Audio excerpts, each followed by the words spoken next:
Imagine que o pai foi obrigado a pagar a pensão alimentícia e o somatório total, colocando o símbolo aqui de somatório, né, que vocês têm lá na matemática, somatório total, quando o pai morre, o pai morreu depois, somando tudo que ele pagou de pensão alimentícia até o momento da morte, para o neto, foi de 500 mil reais, vamos supor. O pai morre. E o patrimônio que o pai deixa, quando morre, é um apartamento que vale 500 mil reais. Um apartamento no Cruzeiro, novo, que vale lá 500 mil reais. Como é que vai ficar a partilha da sucessão causa-morte? O Biel está vivo ou está morto? Não, o Biel está vivo. Você concorda que no primeiro momento você diria que metade do apartamento iria para o Gugu e a outra metade para o playboy irresponsável? Mas é justo, porque querendo ou não, o João foi obrigado a custear uma despesa do Biel no valor de 500 mil reais por irresponsabilidade dele ou por azar dele. Às vezes não é nem responsável, é azar, foi demitido, mas é azar, não importa. Eu defendo que nesses casos você tem uma presunção de que isso deve ser considerado uma liberalidade para o Biel, para efeito de colação. E, portanto, eu defendo que o que foi gasto com pensão alimentícia avoengo vai ser considerado uma antecipação de herança. Vai deduzir do quinhão dele, com um detalhe. Com um detalhe. Pode ser, então, como vocês já foram nesse raciocínio, quando vocês falaram, alguns falaram, que os 500, o apartamento iria só para o Gugu. Por quê? Porque 500 mil reais já foi dado para o Biel em forma de pensão alimentícia avoenga, pagando a dívida dele. Entenderam até aí? Dúvidas? Mas tem um detalhe. Tem um detalhe. Pode ser que o João morra e não tenha deixado nada. O avô morreu e não deixou nada. E você sabe que quando você tem o dever de colacionar, se você não tiver o bem, você tem que repor em dinheiro. É razoável condenar o Biel a pagar 250 mil reais para o Gugu? Não seria razoável por um motivo. Os alimentos são irrepetíveis. É da natureza dos alimentos ser irrepetíveis. Aquilo foi uma obrigação legal. Então, como uma espécie de compensação, eu digo que a pensão alimentícia avoenga paga ao neto, portanto, tem de ser colacionada. Não pelo neto, né? E sim pelo filho. Pelo filho irresponsável, né? No exemplo aí. Pelo playboy irresponsável. Porém, em razão da irrepetibilidade dos alimentos, é vedada a torna em dinheiro. O que é a torna em dinheiro? É devolver em dinheiro se ele não tiver mais o bem. Ou seja, o Biel não pode ser condenado a pagar em dinheiro aquilo. O único jeito aqui é deduzir do que é o hereditário dele. Deduzir da herança que ele receberia. Entenderam? Eu estou colocando as teses aqui para ti, porque eu quero que você tenha versatilidade para discutir os temas de direito acessório, porque os problemas vão aparecendo. E a ideia é essa, é desenvolver contigo o raciocínio e aprofundando o conteúdo. Né? Entenderam? Dúvidas? Professor, eu acho que é simples nesse caso, né? Só para ter certeza mesmo. Na minha família, por exemplo, teve um caso que foi exatamente assim, só que depois foi descoberto que a criança não era filho da pessoa. Cara. E já tinha pagado pensão há mais ou menos uns 3 anos, sabe? Eu ainda tá vivo e tal, mas eu fiquei pensando nisso assim. Mas tinha um fumus boniuris, né? Se foi condenado, ele estava entre os possíveis pais, né? Então, Nesse caso não faria diferença mais ema, cada um com seu problema. No que diz respeito aos alimentos, não dá para pedir de volta nada. Agora, como o avô pagou, não importa se era filho ou não. Ele pagou o que o Biel tinha que ter pago. Dá para deduzir também. Eu queria dar só um pouquinho um exemplo, ao invés do Biel ser o playboy, ele ter morrido. Tem o quê? Ele morreu. Aí a única pessoa que poderia pagar seria o Não, mas veja, se ele morrer e tem o Gugu, o filho, o neto aqui, vai representá-lo na herança, vai receber no lugar dele. Então é como se ele recebesse, vai deduzir do mesmo jeito. Mas mesmo sendo... Não, é porque... mas é porque aqui o neto não vai estar recebendo porque é neto. Não é... Se não tivesse o Gugu, morresse os dois e fosse para todos os netos, a herança passasse para a segunda classe, beleza. Ele estaria herdando por direito próprio. Mas, na verdade, quando o João morre e o filho já é morto, ele enterrou o filho é pré-morto, a gente fala. O neto representa ele, é como se ele estivesse vivo, você presume que ele está vivo. Então, o direito é do Biel, e o direito hereditário do Biel é um direito hereditário vulnerável, porque é um direito hereditário que implica o dever de colacionar. Quem representá-lo tem que colacionar do mesmo jeito. Não, o colacionar em vez de dar o apartamento de 500 mil dividido para os dois, você leva em conta que o Biel já recebeu 500 mil em vida. Hã?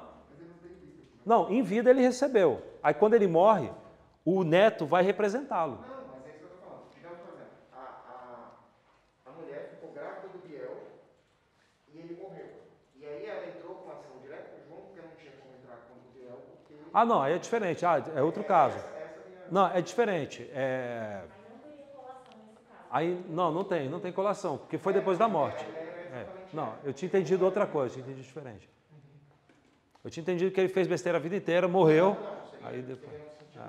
Começou a cobrar do avô porque não tinha o pai, e aí, nesse sentido, o neto teria direito a metade da herança como parte do pai. Sim, não, tranquilo. Aí, Beleza. Família sempre tem os seus problemas. O problema é quando o playboy responsável começa a ir para crime. Vai fazer tráfico de droga, porque aí ele já começa a ameaçar a segurança da família. Porque se ele não paga o traficante vai geralmente matar o pai e a mãe. Esses casos são mais extremos, né? Mas, enfim, são problemas que é extrajurídico. Isso não é a vida, né? Queridos e queridas, dúvidas aqui? Só que você tem a segunda situação, em que os alimentos são pagos diretamente ao filho irresponsável playboy.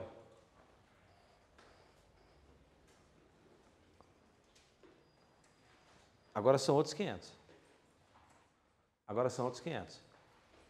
Agora eu estou falando da situação do seguinte. O Biel não teve filho, não. Ele é o bom vivant, o playboy da Vila Mix, que fica com o carro importado do pai, torrando, etc., mas não, pelo menos não fica engravidando por aí, sem condição, sem assumir nada e tal. E aí, nunca trabalhou e daqui a pouco, sei lá, ele tem que sair de casa e ele não consegue trabalhar, não está tendo dinheiro. Ele pode pedir pensão alimentícia para o pai? Olha, primeira coisa, teoricamente até pode. Teoricamente, se o filho tem necessidade, pode ser maior de idade. Se tem necessidade, ele pode pedir pensão alimentícia. Mas eu te digo uma coisa, os juízes não vão dar. No caso desse de playboy da Vila Mix, não vai dar. Ah, mas ele agora não tem nada, ele está fora de casa, o pai expulsou, ele não tem nem o que comer. O juiz vai falar, você tem condição de trabalhar, vai vender balinha na rua, problema seu, ema. Os juízes brasileiros vão tender a fazer isso. Eu também faria isso, assim, problema do cara. Para mim isso é uma questão de voluntariedade. Se o pai não quer doar, eu não vou obrigar o pai a doar coisa nenhuma. O filho tem que trabalhar, se vira. Ema, cada um com seu problema. Marvin, agora é só você, diria o Titãs, né? Vai se virar. Agora, pode ser que algum juiz condene. Porque você pode ter situação não de ser um playboy irresponsável. Às vezes é um filho que trabalha mesmo certinho, mas sofreu um acidente e ficou tetraplégico, não pode mais trabalhar, e ele era autônomo. E ele não tem um bom relacionamento com o pai e com a mãe, mas ele precisa sobreviver. Eventualmente ele pode pedir pensão alimentícia para o pai. Então você tem duas situações quando um filho maior pede pensão. O primeiro, uma situação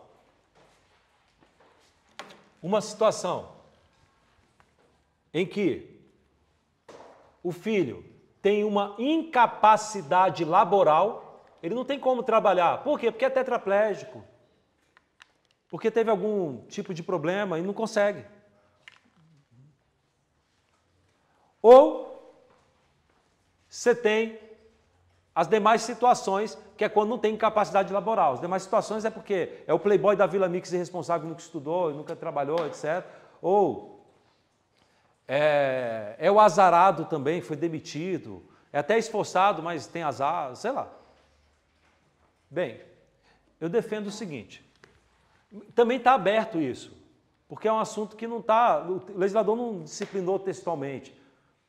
E aí, levando em conta o dever de alimentos que há entre os familiares e a irrepetibilidade, para mim o melhor entendimento é o seguinte: se for um caso de incapacidade laboral, não há dever de colacionar.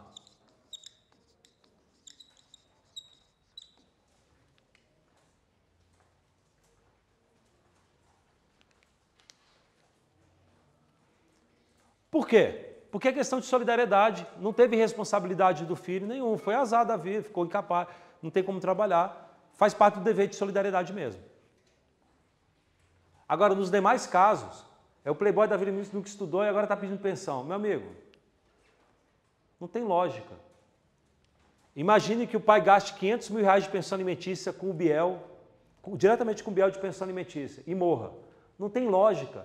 O Biel, que foi o responsável e que já sugou R$500 mil do pai em forma de pensão alimentícia, ainda por cima, fique com metade do apartamento aqui nesse exemplo. Para mim tem que deduzir do que é o hereditário dele. Porque o outro filho não deu esse problema. E não deu esse problema porque o filho não foi responsável. Diria então que nesses demais casos, há dever de colacionar, só que há dever de colação, só que por conta da irrepetibilidade dos alimentos, vedada a torna em dinheiro. Entenderam?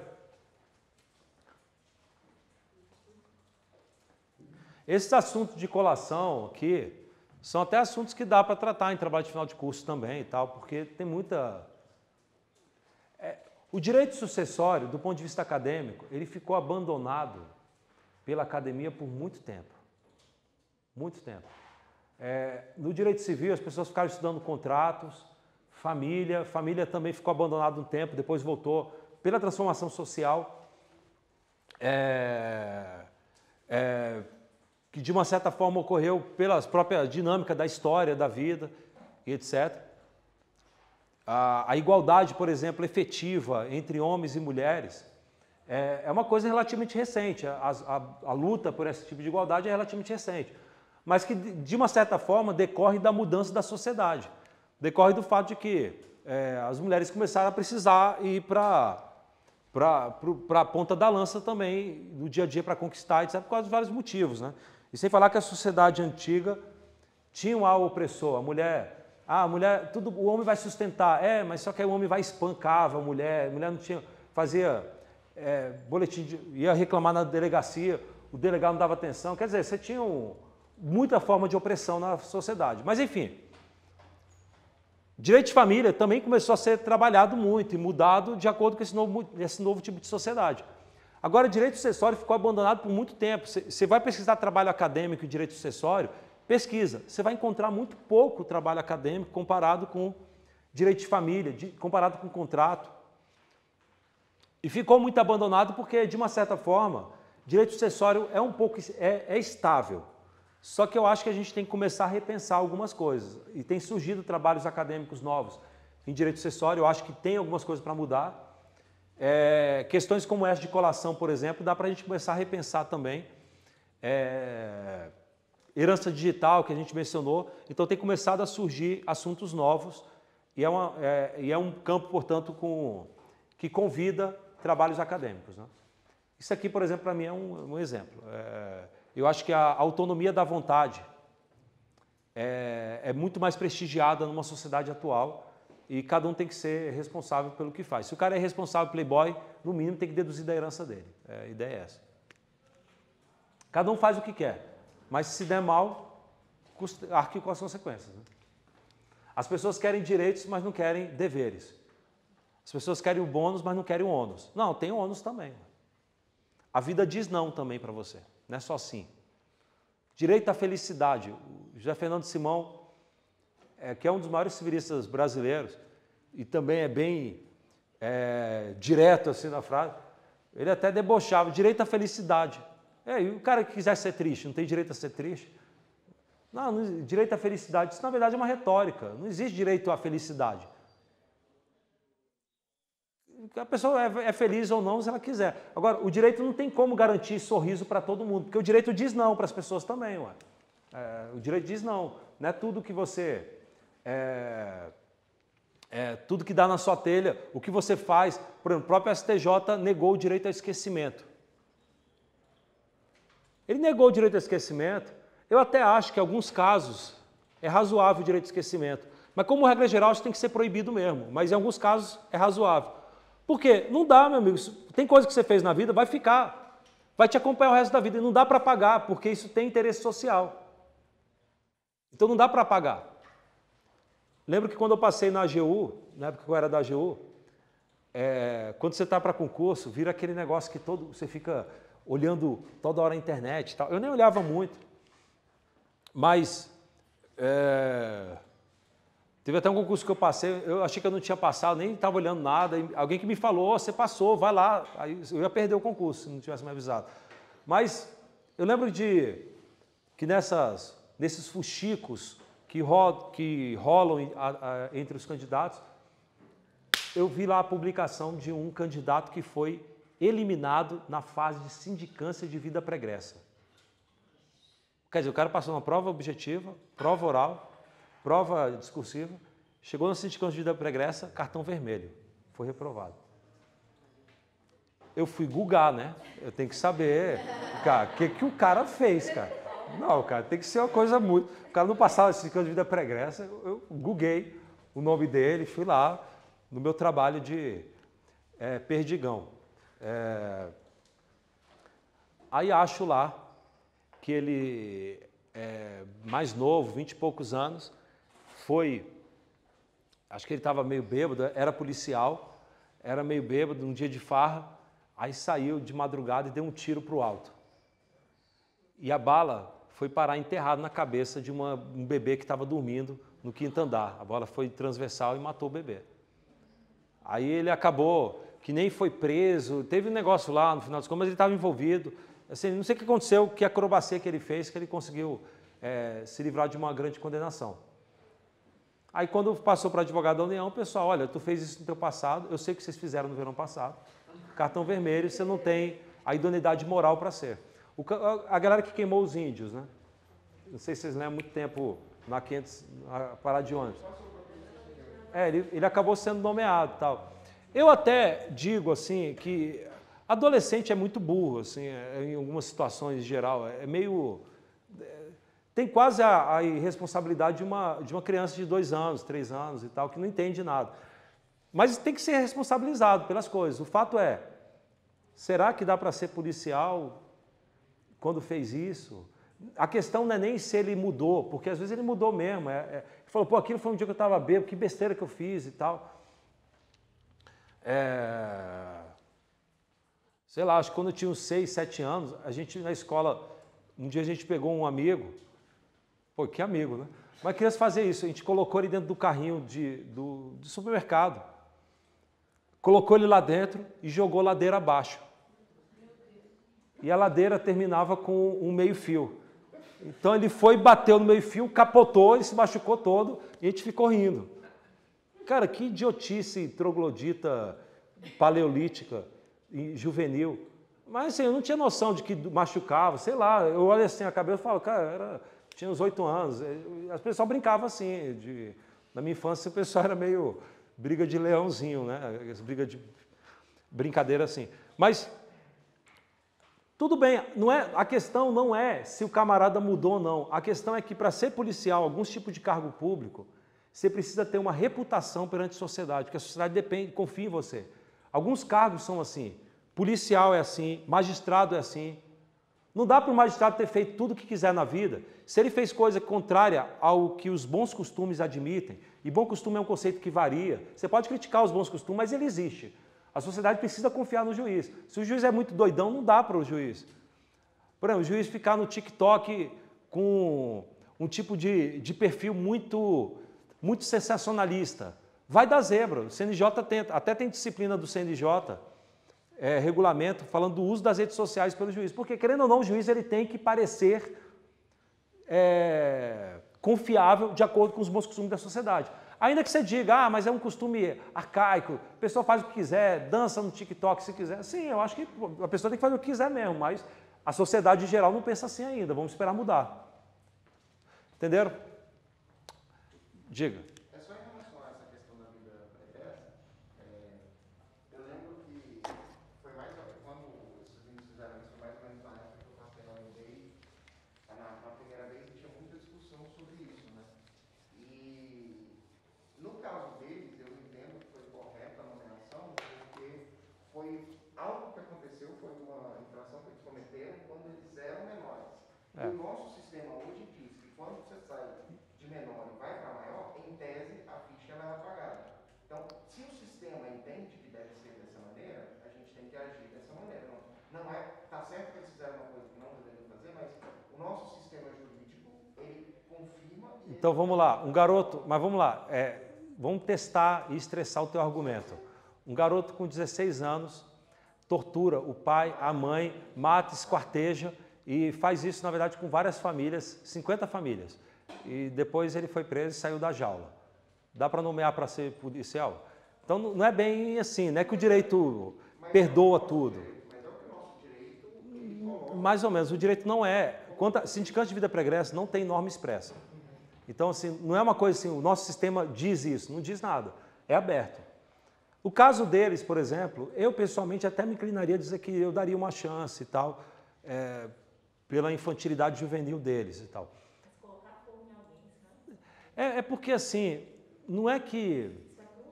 É que assim, é cruel, mas e censurável, e abominável, mas o que acontece é o seguinte, o contexto era garoto bêbado que não devia estar nem sabendo o que estava fazendo e nem deve ter sabido o que aconteceu. Quando ele acordou, ele viu que fez a besteira. O direito penal responde de acordo com a teoria da actio libera in causa. Você leva em conta, se a pessoa se embriagou voluntariamente, ele responde por tudo. Mas assim, não quer dizer que necessariamente houve uma crueldade, que ele tem uma índole de crueldade. Ele estava bêbado totalmente. Agora, eu não sei, eu tenho uma inclinação parcial de que poderia ter sido, mas não é... Argumentos assim apodídicos, é evidente que o ordenamento trata, o ordenamento não trata. Isso é questão aberta, não tem norma expressa para isso. Então, alguns cargos se exige uma fidúcia maior, um dever de fidúcia maior, uma aparência de ser um pater bonus familia, na expressão dos romanos, maior do que outros. Policial, juiz, promotor, advogado da União também, né? Então tem alguns cargos que você precisa ter uma reputação maior. E eu concordo pessoalmente com isso. Alguns cargos eu acho que tem que ter mesmo. Agora outros não teria isso. Se ele fosse para outro concurso, tudo bem. Mas tem alguns que eu acho que a sociedade depende disso. E você faz isso, o ser humano faz isso na vida. Se você contratou um caseiro e ele estuprou sua filha, ele sai da prisão, você vai contratar de novo? Não vai. Ah, mas vacilo. E o direito a reingressar? Sim, tem direito a reingressar, mas não na minha casa. Vai seguir outro lugar. Ah, vamos apagar a ficha criminal. Mais ou menos, assim. Tem coisa que você não vai testar de novo. Isso é um problema terrível, porque, por outro lado, a gente tem a dignidade da pessoa humana que tem que ser assegurada de garantir a reinserção das pessoas. A gente não pode também condenar a pessoa para o resto da vida. O cara foi preso, ainda que seja por estupro, não importa. Nunca mais ele vai conseguir emprego. Também é muito grosseiro isso. Mas o que eu quero dizer é saber esse meio termo. Como reinserir a pessoa na sociedade e como não reinserir. Eu acho que a gente tem que reinserir, tem que dar condição, mas o que eu quis dizer aqui é, você não contrataria. Ainda que você diga que tem que ter reinserção, duvido você contratar. Porque tem erros que a pessoa comete que você fala, o dever de fidúcia é muito grande para colocar ele para ficar cuidando de babá do meu filho. Vai que ele morde de novo, né? Aí, pô, não dá, é muito grave. Dá para você contratar em outras situações, né? Então, grandes empresas, por exemplo, beleza, eu acho que é adequado essas políticas que tem de ter uma cota para contratar egresso do sistema prisional, colocar benefícios para quem contratar egresso. Eu acho que isso é válido, mas tem alguns tipos de cargo que não dá. O cara que estuprou nunca vai poder ser juiz na vida. Acabou. Game over. Não dá. Ainda que ele tenha 10 anos, foi sem querer. Não importa. Não dá, você não tem a reputação que a sociedade precisa.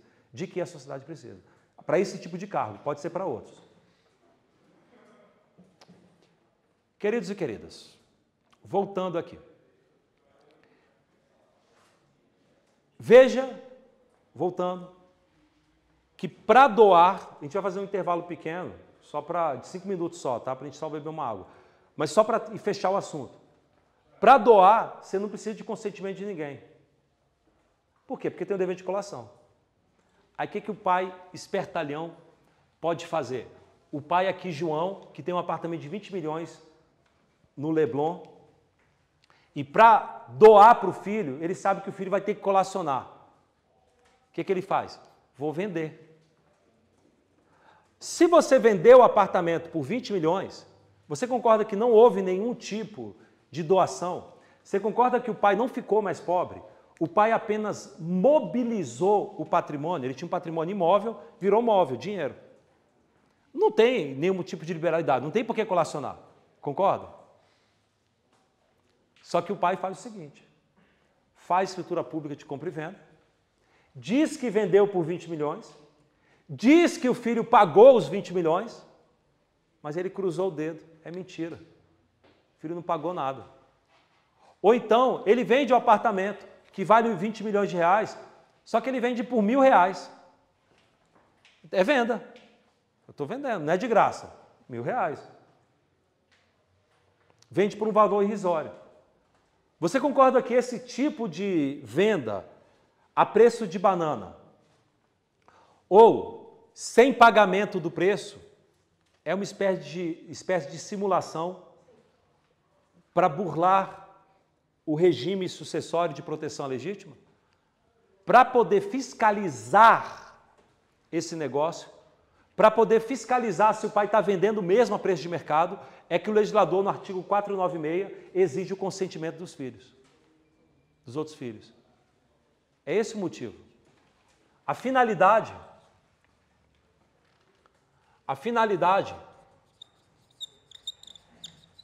do artigo 496, meus queridos e minhas queridas, é a fiscalização para evitar doações disfarçadas de compra e venda. A compra e venda ser uma mera cortina de fumaça que esconde atrás de si uma doação, na verdade. E por isso, acompanharam até aqui? Por isso, a jurisprudência, o STJ, entende o seguinte. Ele entende que, se não houver prejuízo, não há anulabilidade na compra e venda feita sem o consentimento dos outros filhos.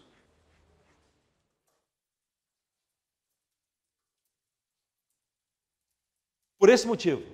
Ou seja, se o pai vendeu um imóvel para o filho a preço de mercado, vendeu por 20 milhões mesmo, sem o consentimento dos outros filhos e sem consentimento da esposa.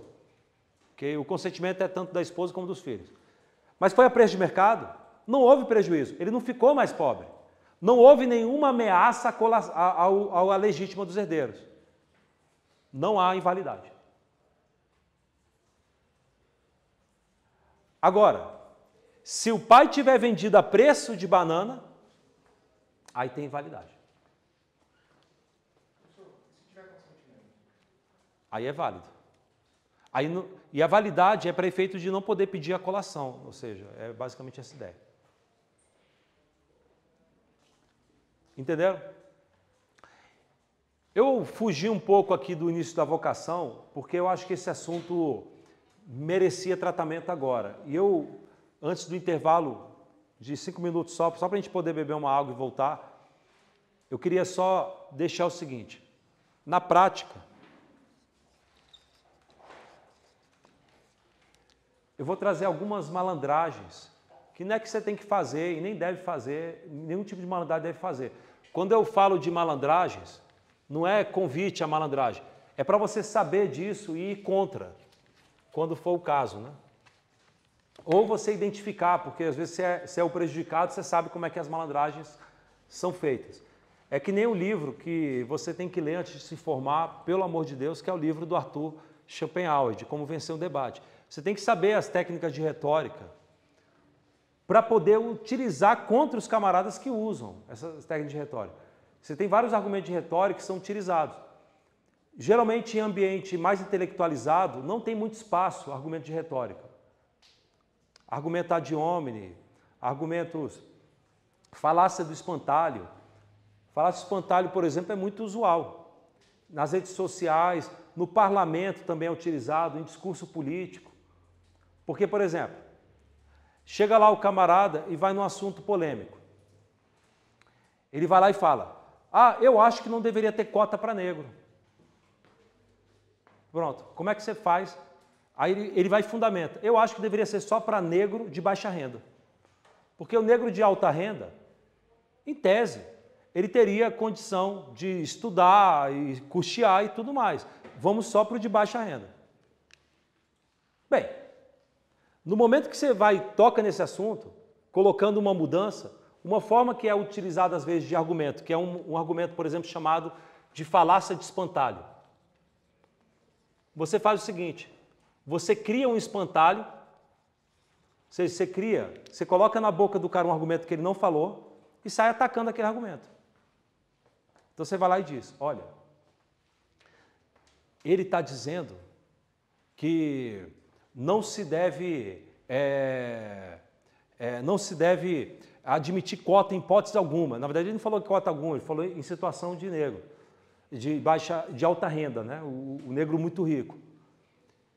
Ele é um racista. Aí tu vai e ataca e você usa o argumento ad populi junto e vai contra e você acaba eliminando o debate.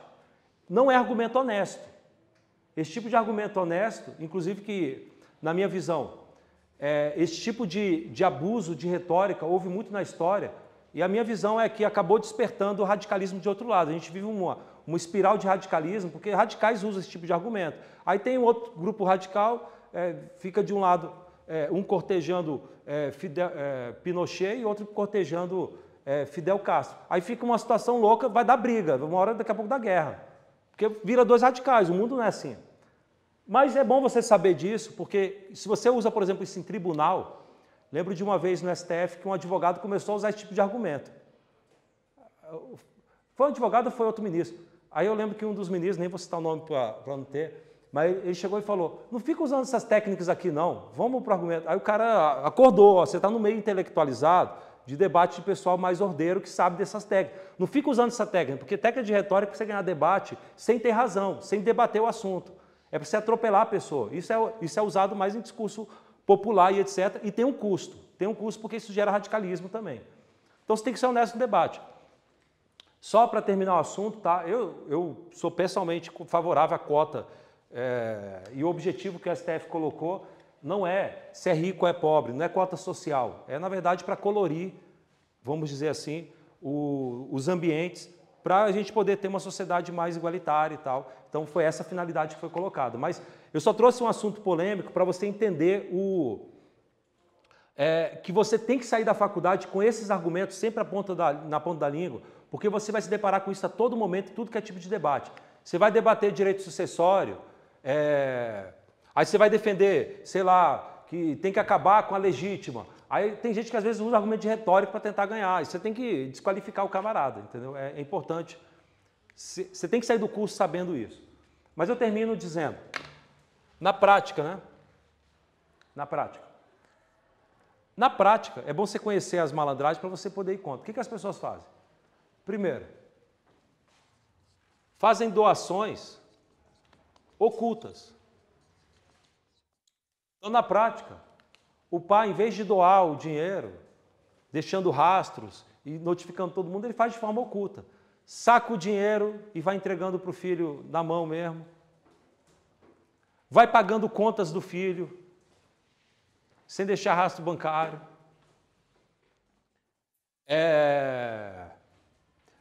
Usa a pessoa jurídica. O pai tem uma pessoa jurídica, usa a pessoa jurídica para poder ficar pagando coisas para o filho, custeando, comprando casa para o filho, pagando a casa, etc. Então, na prática, as pessoas acabam ocultando, você não vê. Segunda situação. Se o teu pai tem muita grana e tem outros filhos, o ideal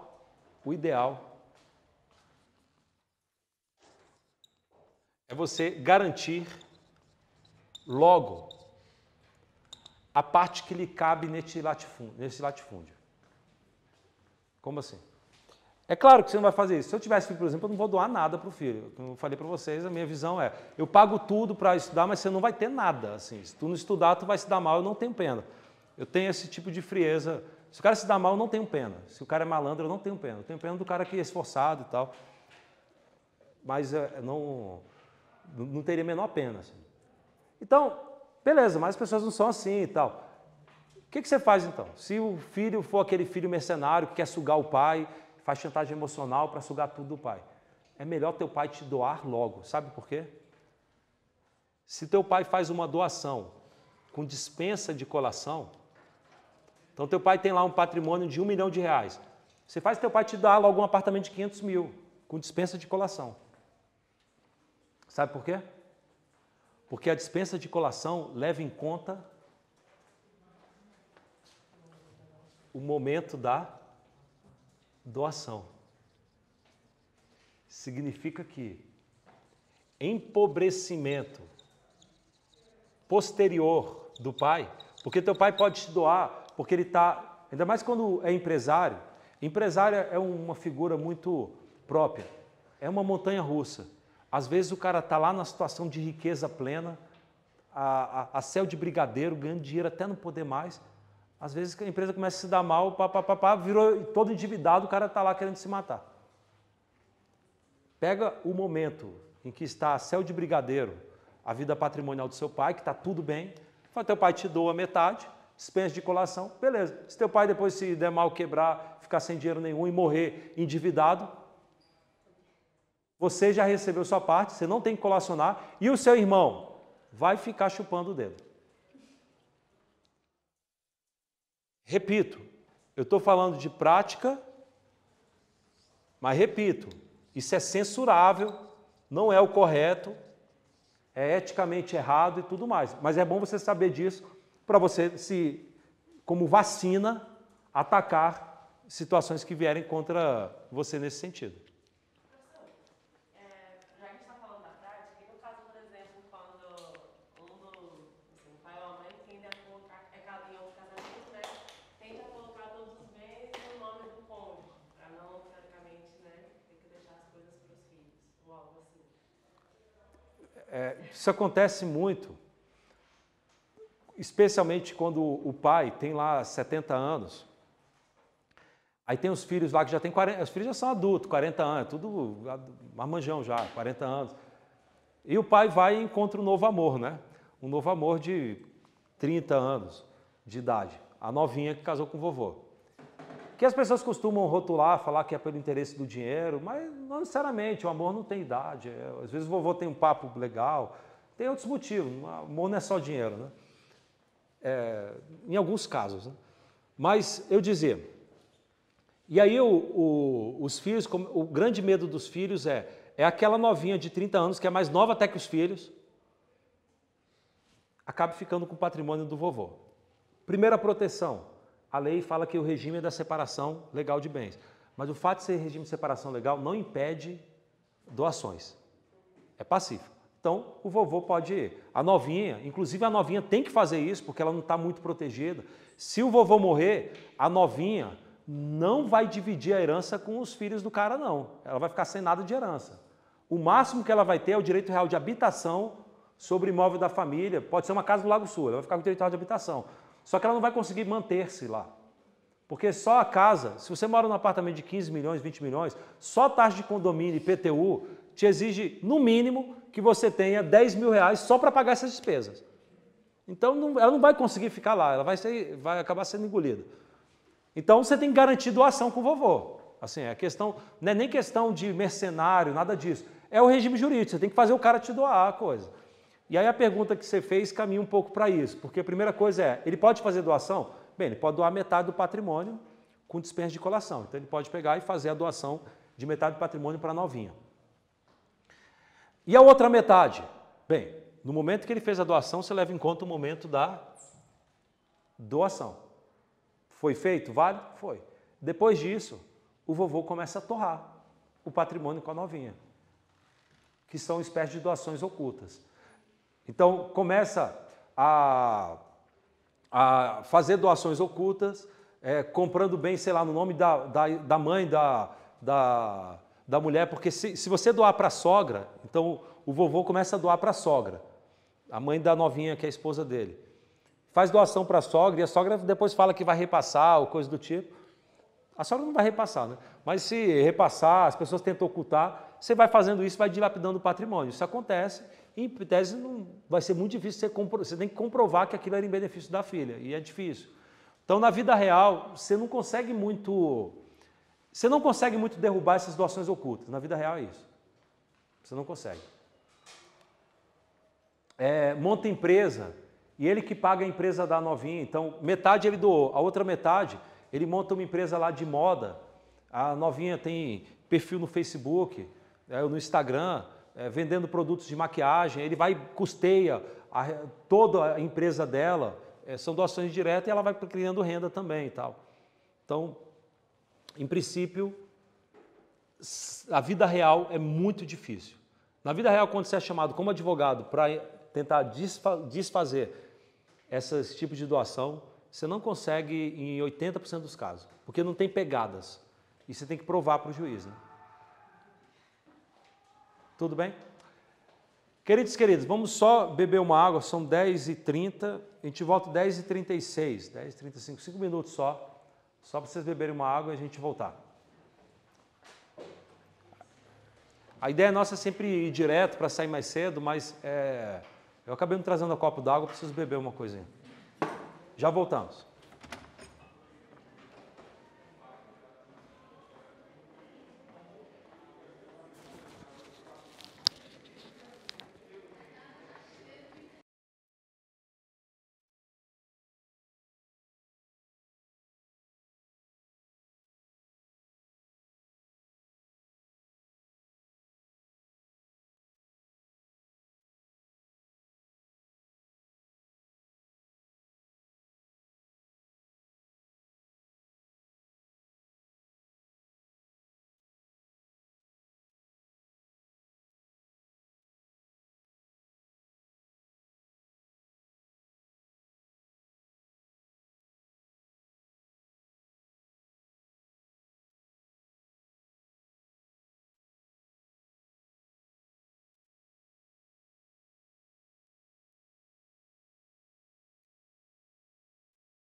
Vamos lá então, pessoal, retornando. Só pegar uma água aqui na... A gente chamava o quiosque aqui quiosque da Mara. Eu não vi mais Mara. Será que é dela ainda? Ninguém nem sabe, né? Era de uma mulher chamada Mara. Meus queridos e minhas queridas. Voltando, então, depois dessa... Veja, eu saí contando para vocês vários casos práticos, contei lá do vovô, porque isso aqui... Nos problemas de direito sucessório, quando você vai assim, vou no escritório que trabalha com direito das sucessões. Grande parte dos problemas é isso aqui, que eu mencionei. E a outra parte, basicamente, é misturando família e sucessões. Tanto que os advogados que são de família, você vai ver que é família e sucessões. Geralmente é meio misturado, porque a conexão é total. Mas, voltando aí, o teu caderno, eu sei que fez uma tergiversação gigante, eu te recomendaria você de novo colocar o título, Vocação Hereditária, para fazer um reset aí, porque isso aqui é muito conteúdo, deve ter sido umas 3 páginas aí. Aí você coloca Vocação Hereditária novamente, aí coloca retomando, né, entre parênteses, retomando. Vocação hereditária, a gente tem um problema de nomenclatura.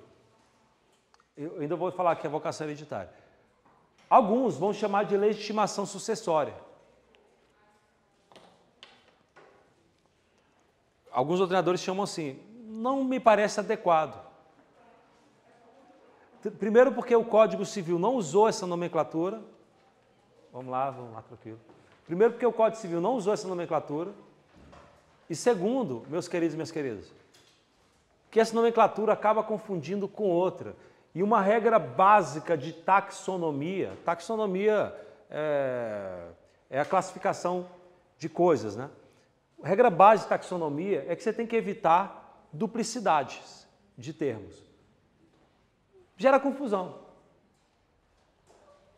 Há outros autores que chamam de incapacidade sucessória, isso aqui. Também não é adequado.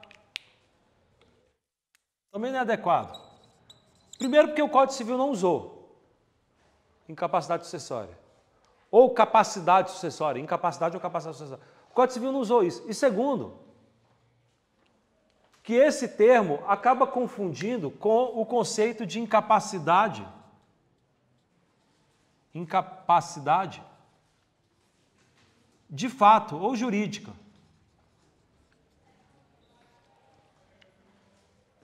A incapacidade de fato, vou colocar, para ser a que importa mesmo. Que você tem lá nos artigos 3º e 4º, lembra? Quem é menor de 16 anos é absolutamente incapaz, quem é maior de 16 é relativamente, tem outras hipóteses também. Você acaba confundindo, é questão de taxonomia, a gente não pode usar a mesma palavra para fatos diferentes, fatos jurídicos diferentes. Confunde, não vale a pena. Por isso que o legislador, o Código Civil de 2002, de uma forma extremamente inteligente, não chamou de legitimação sucessória nem incapacidade sucessória essas hipóteses. Ele colocou um capítulo chamado vocação hereditária. Ele usou um nome novo. E o que é basicamente a vocação hereditária? Vocação hereditária, definindo, é a indicação de quem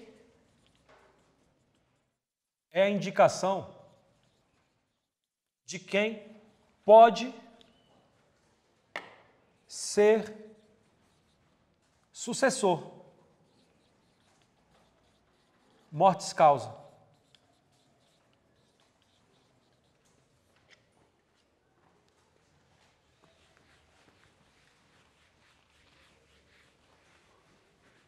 É quem pode ser sucessor mortis causa. Ou seja, é definir quem pode, meus queridos e minhas queridas, ser herdeiro ou legatário, numa sucessão testamentária ou numa sucessão causa-mortes, etc. É isso.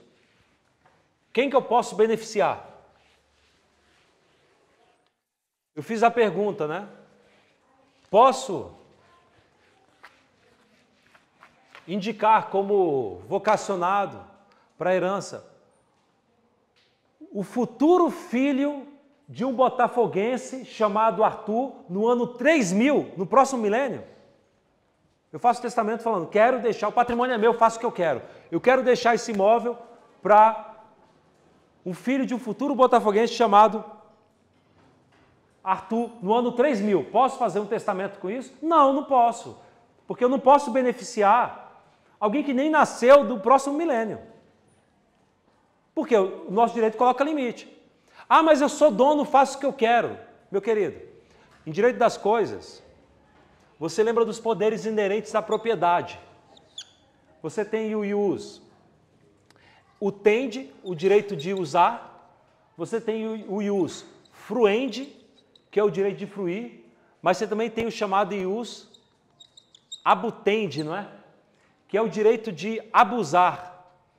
Só que quando você fala abusar, não é adequado. Porque você não faz o que você quer com o seu imóvel não, meu querido e minha querida. Você não faz o que você quer. Faço sim. Eu tenho aqui um notebook, eu vou jogar no chão e quebrar e pisar. Alguém vai me impedir? Não. Depende. O notebook até dá. Mas não é qualquer bem que você pode fazer o que você quiser. Porque você tem limites. Há limites. Há limites de ordem pública. Pelo fato de que os bens têm que cumprir uma função social. A Constituição alemã chega a dizer, está escrito na Constituição alemã, quando fala do direito de propriedade, fala, o direito de propriedade assegurado mas diz a Constituição alemã, a propriedade obriga. Quando você é dono de um bem, você tem também obrigações. Olha que loucura. Isso não é uma coisa comunista, nada disso. Isso é uma coisa de vivência em sociedade, meu querido, minha querida. Não é marxista, baboseira.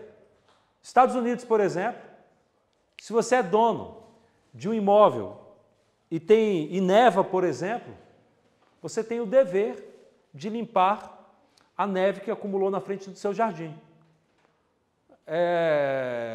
Sob pena de tomar multa e etc., propriamente. Por quê? Porque a propriedade obriga. Em qualquer lugar, até na meca do liberalismo, né? Pelo menos pintado assim, né? Que seria os Estados Unidos. Que não é também tão assim, esse liberalismo todo que a gente alardeia, não. Mas por quê? Você tem deveres, é evidente. A semana passada, não sei se prenderam, mas invadiram lá a mulher da Casa Fantasma no bairro de Higienópolis, em São Paulo. Como é que foi mesmo? Eu sei que é a mulher que não saía de casa há 30 anos, não é? É a mulher da casa abandonada. Como é que é? Vocês lembram? Porque eu li rápido assim, eu só sei que era uma mulher que morava, que o FBI estaria em busca dela. Virou uma coisa absurda que estava a luz da mel na casa dela. Como é que... Eu não ouvi. Ela estava na casa dela de boa e o que aconteceu? A polícia foi lá fazer não sei o que, vocês tinham mandado alguma coisa, e essa luz da mel, ouvindo tinha um gato lá dentro. E aí ela foi ver, na verdade, o gato era um gato de energia que estava sendo. Gato de energia? Ah, tá. Ela achou que era um gato animal, ela foi lá verificar. E aí. Mas aí tinha um cachorro lá dentro, ela pegou o cachorro, saiu com o cachorro, e aí depois a mulher, dona da casa abandonada, foi para essa moça que ela levou o cachorro, devolveu o cachorro. Mas o cachorro não estava feliz lá? Tava. Ninguém sabe o que está acontecendo. É a maior loucura. Eu sei que a casa dela é aquela casa meio fantasmagórica, assim, que eu vi a foto, aquela coisa sombria, assim, parece que você vai encontrar algum monstro. Aí, cara, a pessoa faz o que quiser com a propriedade? Mais ou menos. Se, naquele estado de abandono da propriedade, a propriedade começar a ameaçar ruir, por exemplo, e pode matar o vizinho, pode derrubar a propriedade do vizinho, você tem ações de direito de vizinhança. Por exemplo, o artigo 1280 prevê a chamada ação de dano infecto, que é a ação pela qual você exige a demolição do imóvel vizinho que está ameaçando ruir. Se começar a ter proliferação de doenças ou de mosquito da dengue ou ratos, porque a pessoa está deixando o imóvel abandonado, isso também tem deveres. A mulher lá de Higienópolis, né, da casa abandonada, eu nem vi, eu vou até googar para poder ver a história direito, mas parece que foi meio espetaculoso, né, a abordagem policial lá, pelo que vocês estão falando, não tinha nem porquê. Deixa a mulher quer ficar sozinha, deixa. Qual é o problema? Deixa. Cada um tem direito de ser o que quiser na vida. Quer morar sozinho, não existe padrão. Cada um tem que ser feliz do jeito que quiser. Professor, mas nesse caso dela já entraram lá por conta de mosquito da dengue? Ah, já?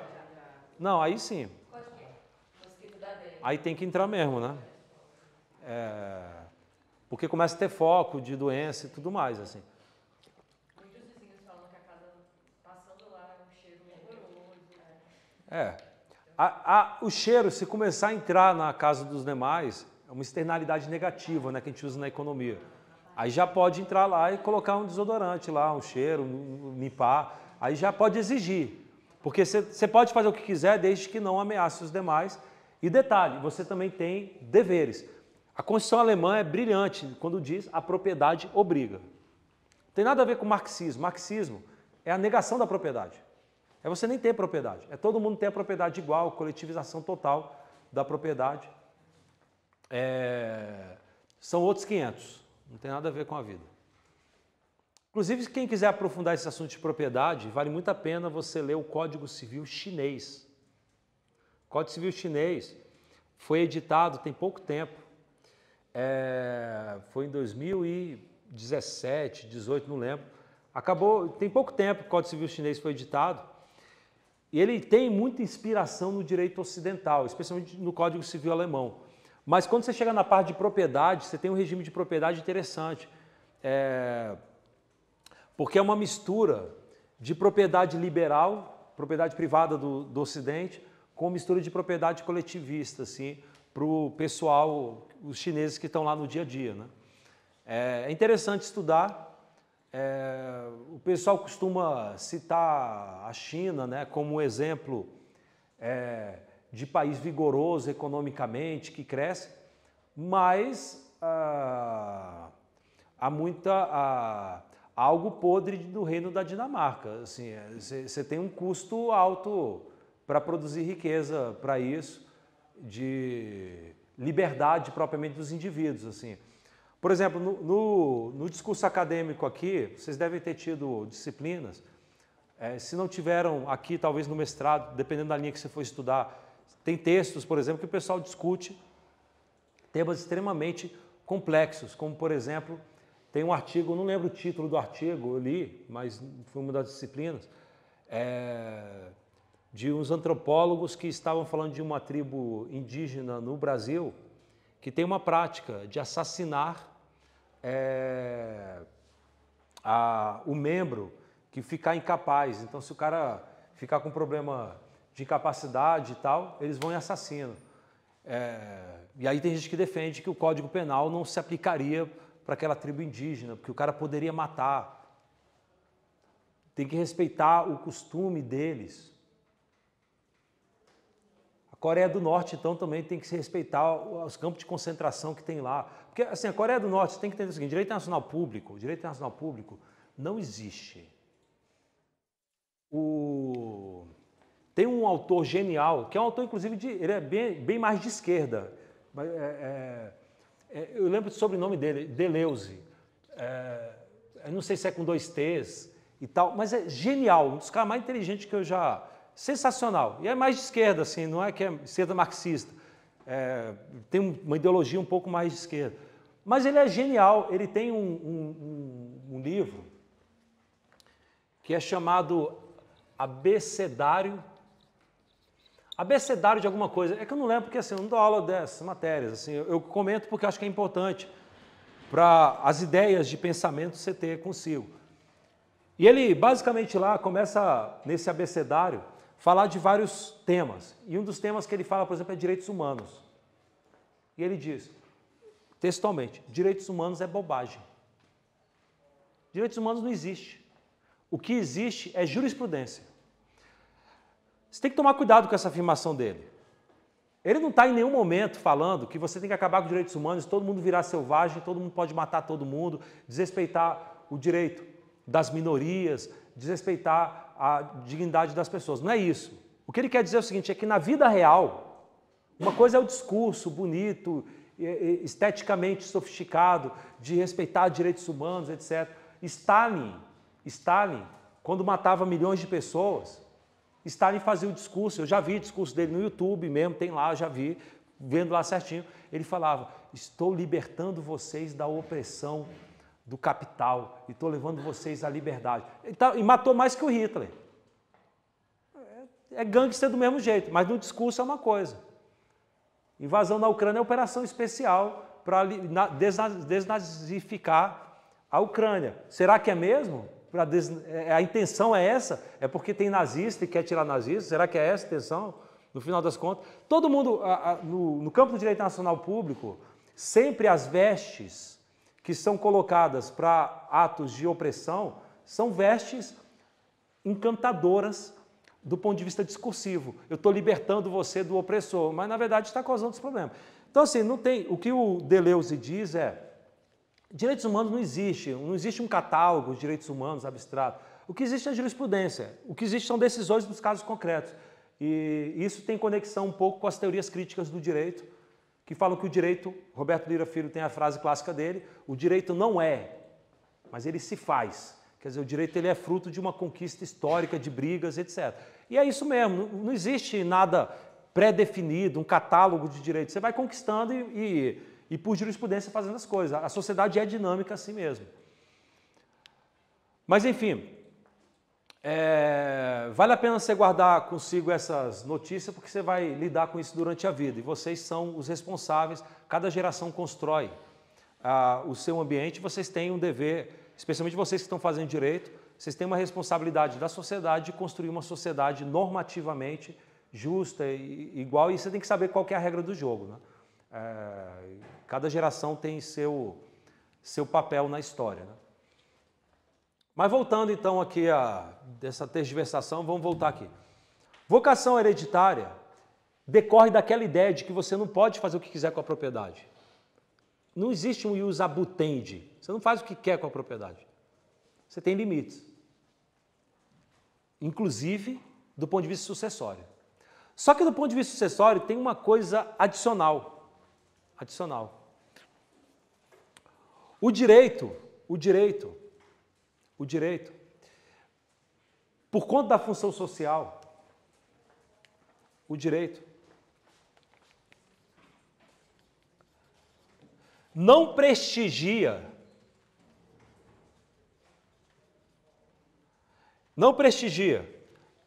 entre parênteses, mas protege, mas não dá prestígio. Proteger, sim, mas não dá prestígio. Não prestigia a vontade egoísta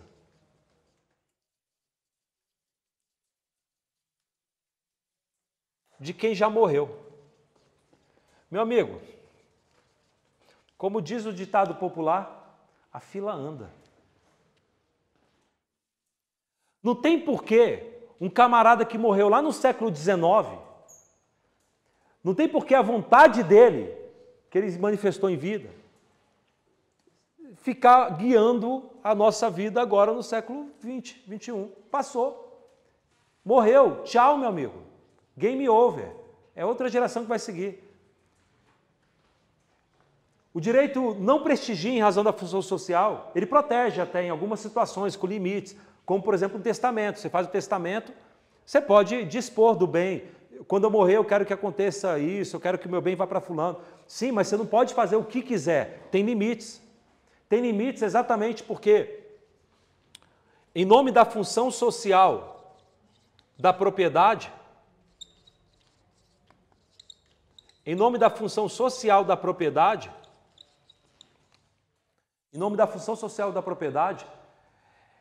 é necessário garantir, e isso aqui tem conexão, o que eu chamo, e na verdade os espanhóis chamam, Eu vou publicar um artigo ainda sobre isso também, porque existe esse princípio no direito brasileiro, embora a doutrina brasileira não tenha mencionado, mas existe. Mas tem conexão, os espanhóis já usam. Existe o princípio do tráfego jurídico dos bens. É tráfego, não tráfico. Tráfico é ilícito, né, de droga e tal. Embora os portugueses usam tráfico, com I, né, e o espanhol também, mas aqui no Brasil não é adequado falar tráfico, senão é o princípio do Fernandinho Beiramar, né, não é isso, é evidente, é o tráfego jurídico dos bens. Os bens têm que estar, de acordo com esse princípio, os bens têm que estar disponíveis juridicamente para circular. Você não pode... Por exemplo, imagine o seguinte, vem um camarada, ele é dono de um imóvel e ele diz, eu amo essa terra, eu nasci aqui e eu não quero que ninguém more nessa terra. Ele pega e faz uma escritura pública falando, eu, na condição de proprietário do bem, determino que esse imóvel nunca possa ser transferido para ninguém e nunca possa ser usado para ninguém e registra na matrícula do imóvel. Ele pode fazer isso? Não. Não pode, meu irmão. Mas eu sou dono, sim, meu amigo. Mas você não pode infertilizar o imóvel. Você não pode salgar o terreno, tornar o imóvel fértil para ninguém mais usar. Não pode, porque o imóvel é maior que você. O imóvel pertence a toda a sociedade. Tem a metáfora do Rousseau, que é bonito do ponto de vista retórico, que ele fala de como surgiu a propriedade privada. Não sei se vocês já leram aquela metáfora que está no livro clássico dele. Ele dizia... A propriedade privada surgiu quando um indivíduo cercou um pedaço de terra e bradou, essa terra é minha. Aí o Rousseau vai no romantismo dele e diz, de quantas mortes, de quanto sofrimento, de quantas injustiças a sociedade não teria sido poupada se naquele momento aparecesse algum valente e dissesse, não, impostor, essa terra não é sua, é nossa. Aí ele vai, romantiza a ideia. Mas o romantismo dele tem uma certa lógica. A propriedade não é só sua não, meu querido. É de todos. O problema é a dosagem dos limites da vontade egoísta que você vai dar. No marxismo, por exemplo, você sepulta totalmente a vontade privada sobre o imóvel. O imóvel pertence ao Estado, você só está lá emprestado, e aí você tem um modelo de sociedade que para mim é opressor. Tão opressor quanto um liberalismo radical, né? Que também cada um faz o que quer e você acaba tendo concentração de terra, etc. Então, a vida é mais cinza do que preta ou branca. A vida não é... Se tu for de cinza ou preto, se tu for aquele cara muito radical, que não negocia nada, do ponto de vista, não de valores seu pessoal, valor seu,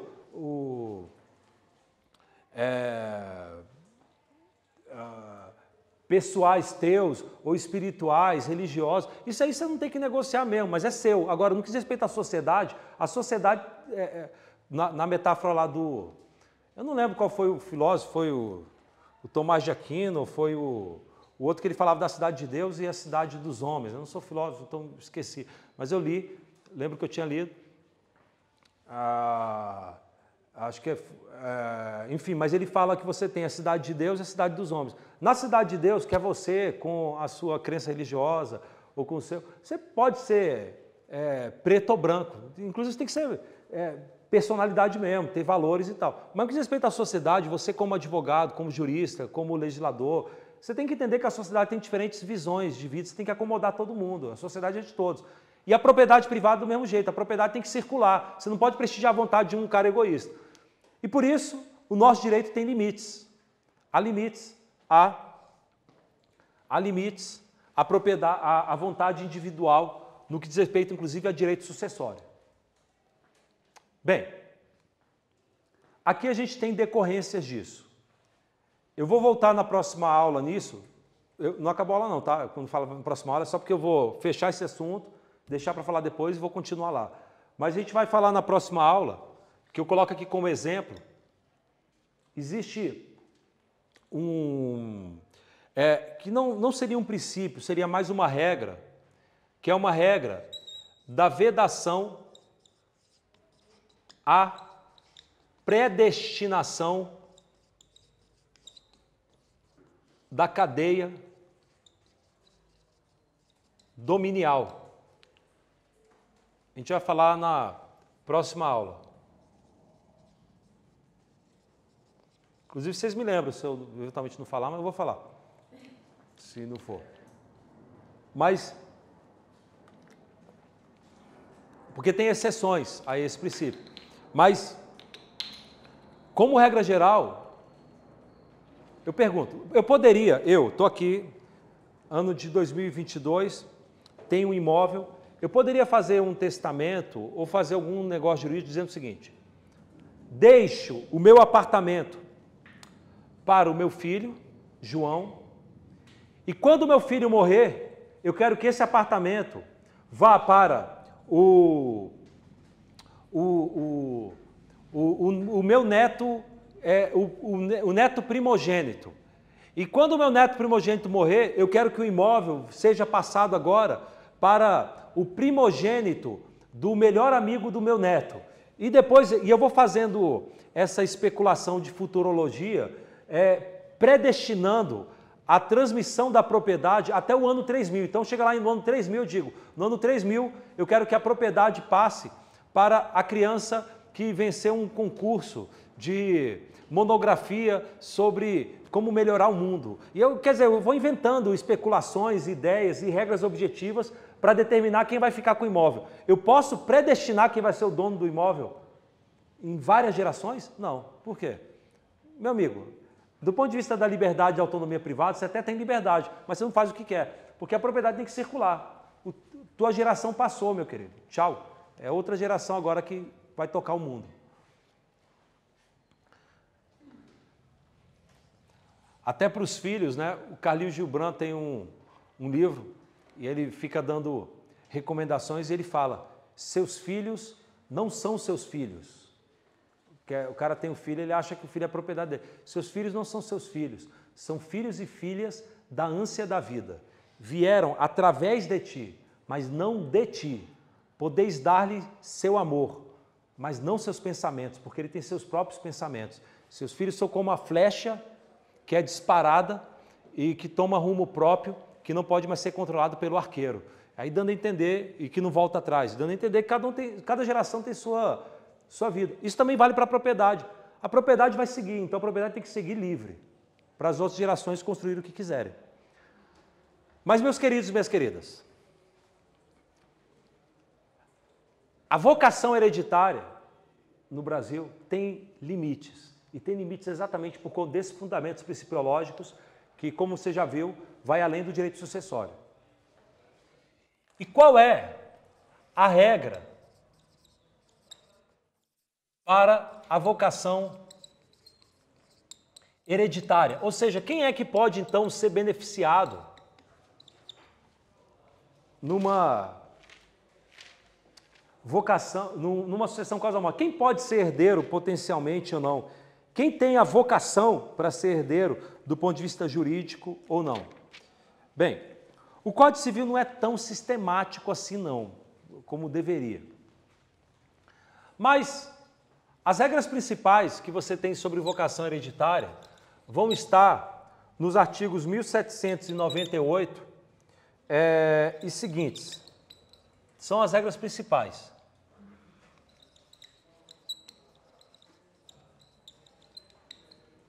Mas, de uma certa forma, você vai acabar tendo regras esparsas fora dali. Então, você vai acabar tendo outros dispositivos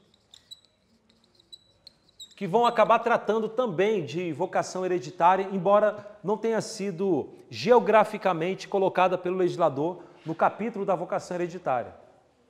Que é o caso, por exemplo,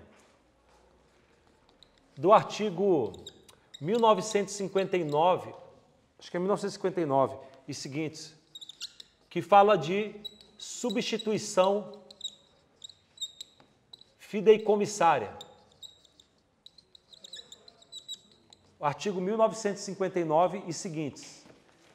Artigo 1959 e seguintes, que trata da substituição fideicomissária. Que trata da substituição fideicomissária, tudo junto, né? Fideicomissária, tudo junto. que a letra aqui não fica tão bonita.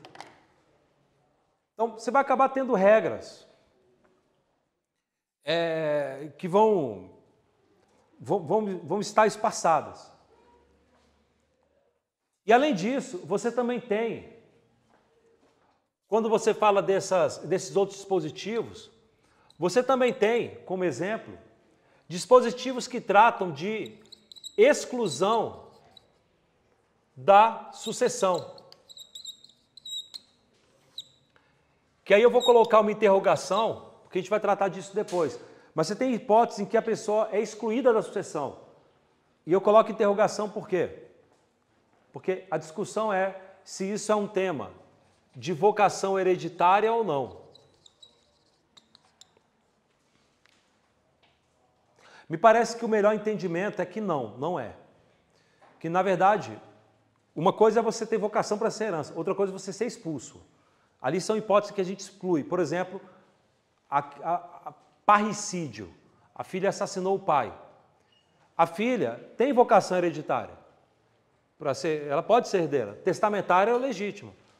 Mas, porque ela praticou um ato condenável pela lei sucessória, como indigno, ela vai ser excluída por indignidade. Então, para mim, o melhor entendimento é de que isso não é vocação hereditária. Isso, na verdade, é um cartão vermelho, é uma exclusão, uma expulsão que você tem da sucessão casual. Você tem vocação, mas vai ser excluído porque você foi um parricida. Mas também tem a possibilidade, por exemplo, de ter, quando o filho tenta matar o pai, tem a possibilidade Também. do pai... Perdão? Tem. Você pode reabilitar. Inclusive, a exclusão por indignidade não é automática. A gente vai ver isso. Se o filho matar o pai e ninguém entrar com ação judicial para excluí-lo, ele vai herdar. E o pai às vezes perdoa, né? Inclusive, já antecipo, porque o caso da Susana Ristoff foi bem gráfico, né, dessa situação. O legislador mudou, isso foi especialmente depois do caso da Susana Ristoff, que veio uma lei, mudou o Código Civil, e falou que o Ministério Público pode entrar com ação para excluir o parricida, o filho que matou o pai ou matou a mãe, né? O marricida ou parricida. Pessoalmente, eu acho que o legislador errou. Para mim, o legislador errou. Professor, mas pô, você está falando então que o garoto matou o pai e ainda vai herdar? Meu amigo, sinceramente, se nenhum outro filho entrou com ação, se nenhum outro herdeiro entrou com ação, e se ele não tem herdeiro, o município poderia entrar e não entrou, para mim o Ministério Público não teria que entrar. Porque, por incrível que pareça, eu ousaria dizer que o pai que tem um filho que o matou, e eu já vi casos de filho que tentou assassinar o pai porque era viciado em droga e tudo, o pai depois perdoou porque viu que o filho era doente. Na verdade, o filho era um doente, viciado em droga, não sei o quê. Vício em droga é um negócio terrível. Não estou falando de liberalização de droga e tal, porque uma coisa é o uso de droga gourmetizada holandesa, todo mundo rico e tal, e fuma maconha, etc. Geralmente é maconha, né? Acho que não tem outras drogas que é liberada lá, não sei que droga que é liberada. Uma coisa é uma sociedade igualitária, o pessoal tudo letrado. Eu, pessoalmente, não sou a favor, nem vou usar droga, né? Não é meu perfil. Mas, assim, uma coisa é tu liberar isso numa sociedade equilibrada. Outra coisa é que a realidade que você tem o cara começa a ser viciado em droga, ele mata. Ele rouba tudo da casa, mata o pai e a mãe. Vai ver os casos que você tem de relato. Eu já li muito sobre isso e tive muito contato com isso, assim, vendo na prática como funciona. O cara é louco, assim, o cara viciado em droga, ele fica lá com o olho trêmulo lá, ainda mais quando é crack, coisa do tipo. Ele mata o que for, meu amigo, assim, para conseguir dinheiro poder pagar. Aí vai fazer isso no Brasil, eu não acho que a gente teria maturidade para isso. Mas o que eu quero dizer é que alguns casos tem, por exemplo, de parricídio, como esse do filho que matou o pai. Se o pai da tumba pudesse manifestar uma vontade, talvez ele dissesse: meu filho, tenta melhorar na vida, eu te perdoo. Talvez. Eu acho que eu não falaria nada disso para o meu filho, não, se matasse. Mas eu acho que a presunção é outra. Assim, eu não acho que tem interesse público. Isso não é interesse público. Patrimonial, herança, não tem interesse público. O Ministério Público não tem que se meter em nada disso, na minha visão. Né? Para mim tem que ser, até o município poderia, porque ele recebe por herança adjacente ou vacante, se não tiver herdeiro. Mas se ninguém entrou... Mas enfim, legislador escolheu, é opção legislativa, nem constitucional. Você tem que parar com uma coisa, não que você faça, mas os juristas fazem, de porque você não gosta de algo, você fala que é inconstitucional. Não, não gostei, é inconstitucional. Tá, qual o fundamento? Dignidade da pessoa humana. Aí é um salvo-conduto para voluntarismo. Não, meu amigo, não é isso. É inconstitucional quando a Constituição tratou da matéria. A Constituição não trata disso. Isso é opção legislativa. Então, a gente tem que tomar cuidado também com essa banalização, que já está cansada, já não tem mais tanto espaço, já teve espaço. Hoje, na doutrina jurídica em geral, não tem muito mais espaço para esse tipo de argumentos vazios, fundamentados genericamente na dignidade da pessoa humana para voluntarismo. Não é isso. Tem coisa que é opção legislativa, é o parlamento que decide. Né? Teu nome mesmo, desculpa? João. Fala, João. Antes dessa hipótese do Ministério Público pedir a exclusão, caso, por exemplo, tivesse um parricídio e não tivesse herdeiro nenhum, só a pessoa que matou o pai. Município. Só o município que poderia decidir? Porque a herança adjacente ou vacante. Então, não sei, para mim não teria que entrar Ministério Público na brincadeira, assim, nem a visão, mas vencido, e eu não vou falar que é inconstitucional, porque não é inconstitucional, é opção legislativa. O legislador foi e falou, não, o Ministério Público pode entrar. Não sei, aí o patrimônio não vai para o garoto, aí é aquele garoto viciado em droga, e às vezes ele é viciado em droga, inclusive porque o pai, que já era arrependido, foi um pai que espancava a criança, porque isso acontece, não é questão, meu amigo, não é questão de justificar crime, não é isso. Mas você tem, dentro da criminologia, e a gente não tem aula na graduação de criminologia propriamente, tem direito penal, mas não é criminologia. Mas quando você estuda em criminologia, você vai ver que um cara que foi criado num ambiente em que os pais são agressivos, não tem menor amparo familiar e a família é cheia de problema, ele tem uma tendência maior para o crime. Isso é criminologia. Não é que o cara vai ser criminoso, é pobre vai ser criminoso. Claro que não. Tem rico que é criminoso, não tem problema nenhum na família, é bandido. Mas o que eu quero dizer é que você estimula, é um fator de estímulo ao crime. Às vezes o próprio pai estava arrependido, falou, pô, eu espancava meu filho, eu batia na mãe dele, eu não dava comida pro meu filho, torturava meu filho está me matando aqui, mas eu estou vendo que eu estou errado. Eu acho que a presunção é outra. Mas enfim, eu fico discutindo o porquê das regras, você percebe que eu faço muito isso na aula, de ficar tentando explicando o porquê. Exatamente porque você está numa graduação e você é que vai no futuro, para a geração da qual você faz parte, você é que vai definir as regras jurídicas no futuro. Então é bom você saber o porquê das coisas, para quando for mudar, você vai no porquê das coisas. Né? Se tem que mudar ou não e etc. Eu pessoalmente tenho essa visão. Queridos e queridas, finalmente, quais são então as hipóteses de vocação hereditária? Quem é que tem vocação para ser herdeiro? Quem que pode? Quem que eu posso beneficiar? Quero fazer um testamento, quero deixar para alguém. Posso deixar para o meu gato? Para o cachorro? Posso deixar para quem? Bem, as regras de vocação hereditária, elas são regidas basicamente por meio do chamado princípio da coexistência.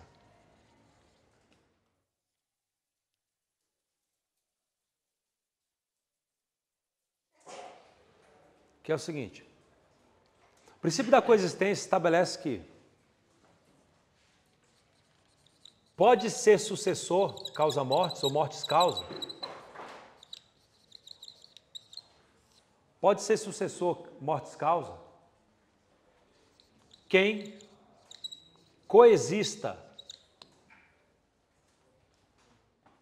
ao autor da herança.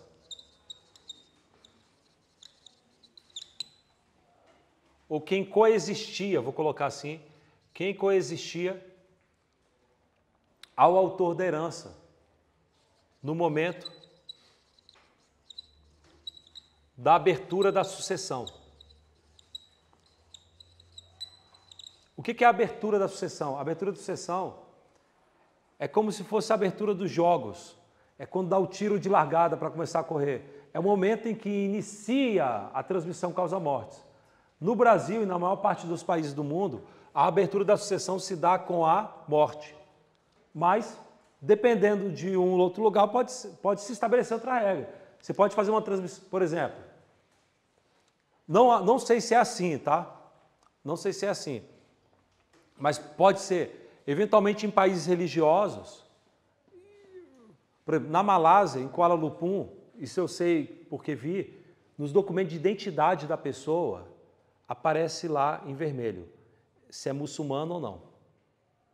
Se não for muçulmano, você não pode entrar em qualquer lugar, não tem todos os direitos que tem um muçulmano. Na Malásia, em Kuala Lumpur tem isso, que é a capital da Malásia.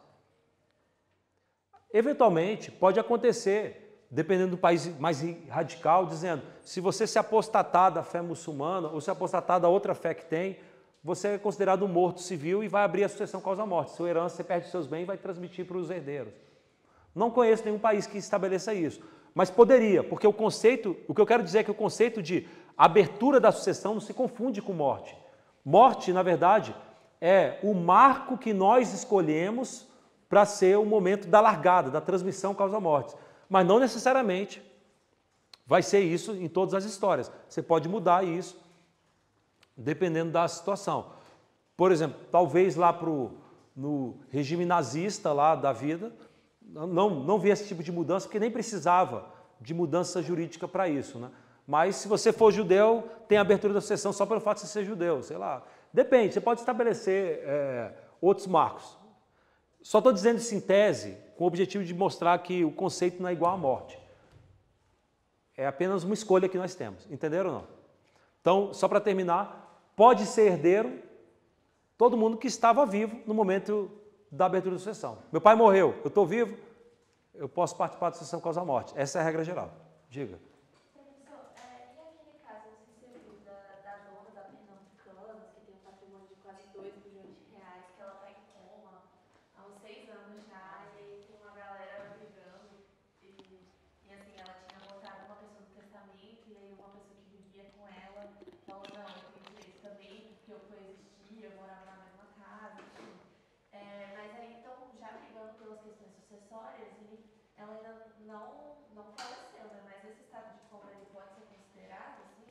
Então, um grande problema que a gente tem é o seguinte, especialmente quando você tem testamento, e o testamento parte de uma premissa ou de um arranjo afetivo que é aparente para ti, mas que não é a vida real, que é o seguinte, você faz um testamento e fala, eu quero deixar meu patrimônio ou a parte disponível para o meu sobrinho tal, porque para mim ele é a pessoa que mais me ama. E aí acontece por problemas da vida, você perder o discernimento total ou perder a mobilidade, seus olhos escurecem, sua perna cambaleia, seu raciocínio já não tem mais nada, você ficou com Alzheimer, você ficou sem qualquer aptidão de expressar a sua vontade propriamente, de forma consciente e concatenada. E aí acontecem situações, a gente já fala mais específico do caso da Pernambucana, de aquele sobrinho que está sendo beneficiado com o testamento, às vezes ninguém sabe do testamento que você fez por escritura pública e ele fica em sigilo. Em princípio, só quando você morre que qualquer um pode ter acesso. Ou então você fez um instrumento particular e se deixou com uma pessoa de confiança, ninguém sabe ainda. Você fez um testamento particular. Mas acontece que aquele sobrinho nem vai cuidar de você. Quem vai cuidar de você, por incrível que pareça, é o teu primo, que você não dava nenhuma bola para ele, e o teu primo é que começa a cuidar de você, larga a vida pessoal dele e fica cuidando de você e etc.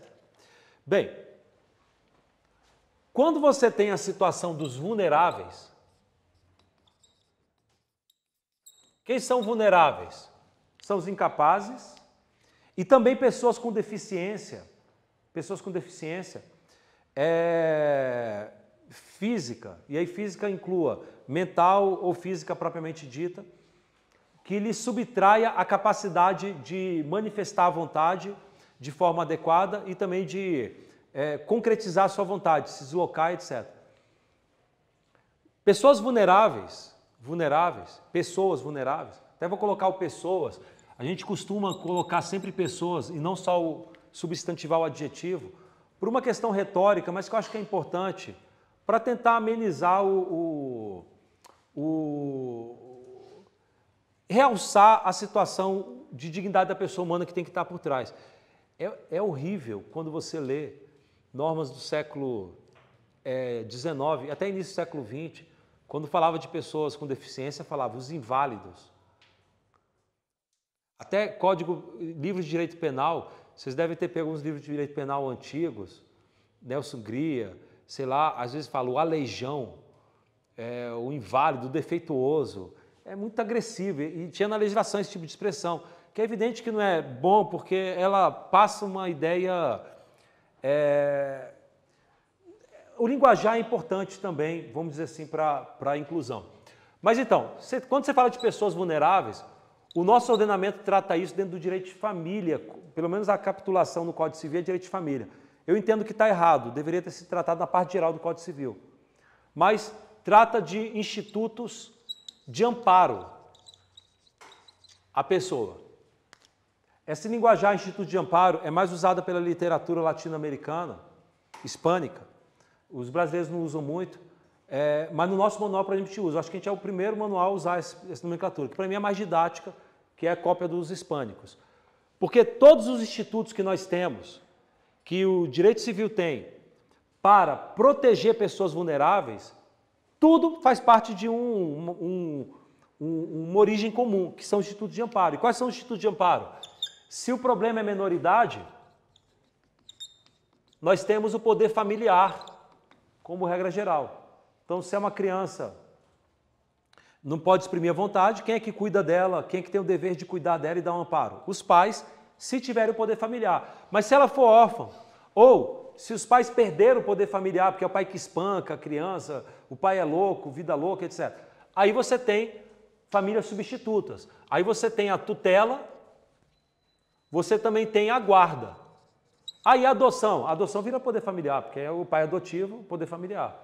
Se a criança for adotada, o pai adotivo é poder familiar. Se não for caso de menoridade, aí você tem a curatela. A curatela é para menoridade. Então o cara ficou doidão, sei lá, a avó da minha esposa, antes de morrer, ela estava com Alzheimer estágio grave. Eu lembro que ela, de vez em quando, dava um surto e falava, estava na casa da minha sogra e falava, eu estou sendo sequestrada, eu vou pular da janela, e sai correndo, aí você tem que segurar a velhinha lá, e a velhinha era forte, assim, senão ela ia pular da janela, assim, porque falava, estou sequestrada. Tem uns surtos psicológicos, assim, o negócio é difícil, assim, é um negócio terrível e tal. Inclusive, as pessoas têm que tomar cuidado, assim, quando fica... Ainda mais com a rede social, que filma, por exemplo, o cara lá tentando segurar a idosa que tem Alzheimer, que está fugindo, aí segura e fala, está agredindo a idosa, e aí cancela o cara na rede social.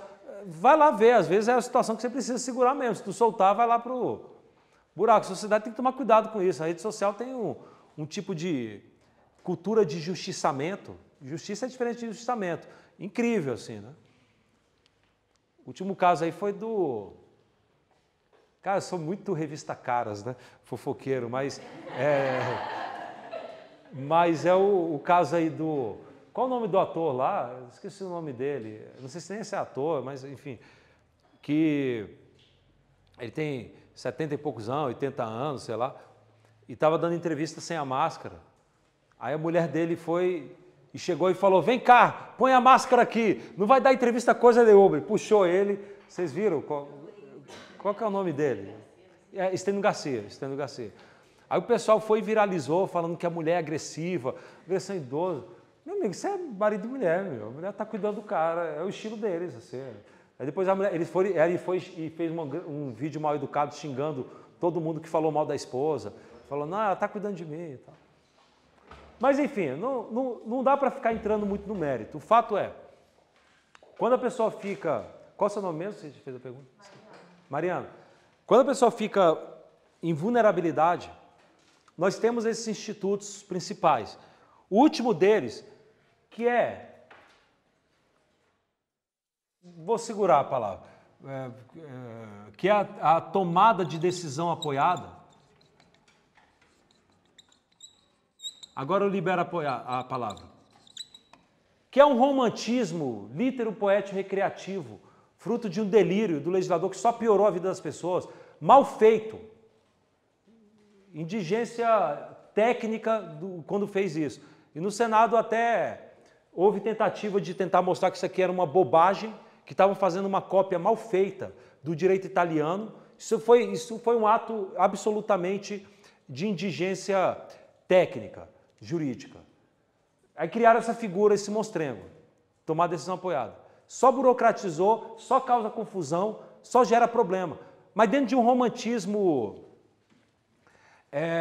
terrível, está no artigo 1793, que é bonito do ponto de vista de discurso, mas tecnicamente é péssimo. Que é um instituto para pessoas com deficiência e é facultativo. Então a pessoa com deficiência vai pedir um apoiador. Aí a lei diz que tem que ter 2 apoiadores. Ele tem que nomear 2. Que bobagem. Aí a lei não é clara para dizer o que é essa tomada de decisão apoiada. Não fala, se ele tiver um apoiador e o apoiador não praticar o ato com ele, não assinar o ato, é válido ou inválido? A lei não fala nada. Mal feito, uma gambiarra mal feita.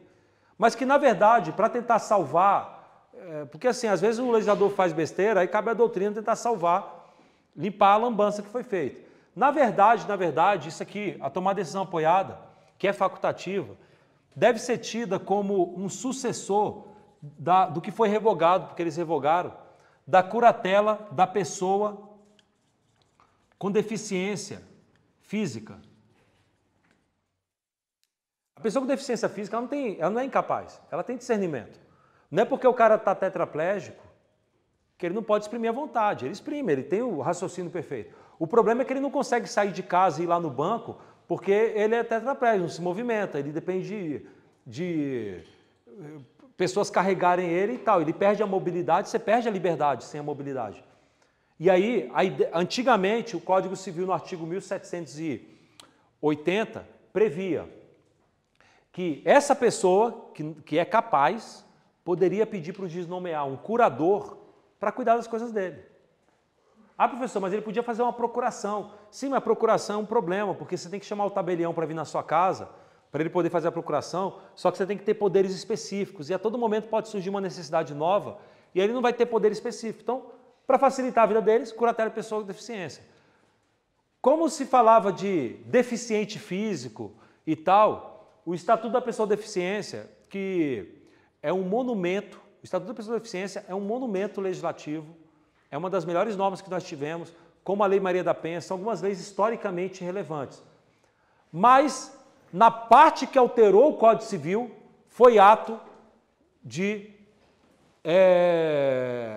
indigência técnica jurídica. Indigência.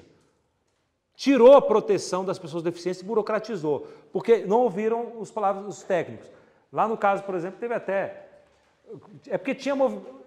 Movimento social é importante, porque tem aquele ar de lutar pelos direitos e você conquista na luta mesmo.